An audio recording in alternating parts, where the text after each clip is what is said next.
You know, there's so many promises that were given to us that when we make the Olympics, this and this will change. And I think once we made it, we were kind of let down. I just hope it sends a message to the Federation and just do better for the team.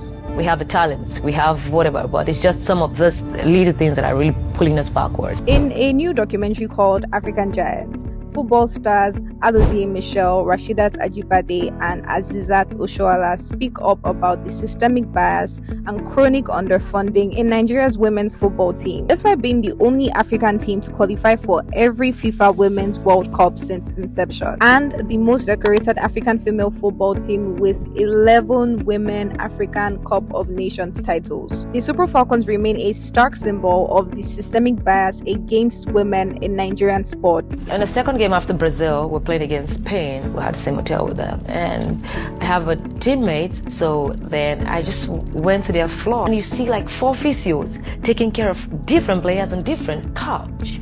I was in the Olympics, virtually almost 100 minutes of every games. I didn't even go to the physio, just because we only have one physio treating all the players. It's a saying, to whom much is given, much is expected. But as Nigerians, to whom nothing is given, a lot is expected. In the documentary, Michelle Alozie talks about how, unlike their male counterparts, Super Falcons are asked to hand wash their clothes at football camps. I remember my first camp in Nigeria.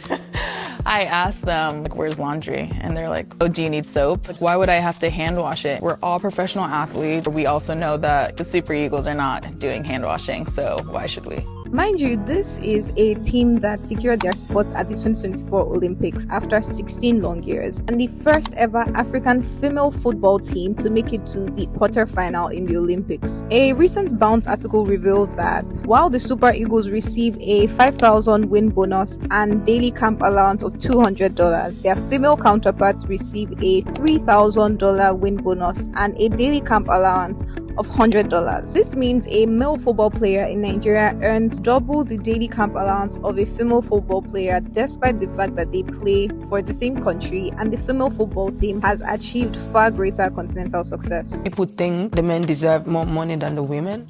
We're doing the same job and giving the same thing. We are also entertaining. So I see no reason why you think someone deserves to be paid much more than me. You'd expect Nigeria's most decorated football team players to be celebrated for the champions that they are, but instead the Super Falcons face some of the worst gender discrimination in Nigerian sports. In 2004, the Falcons were stranded in South Africa over unpaid travel fees. In 2016, they protested unpaid allowances after winning the African title.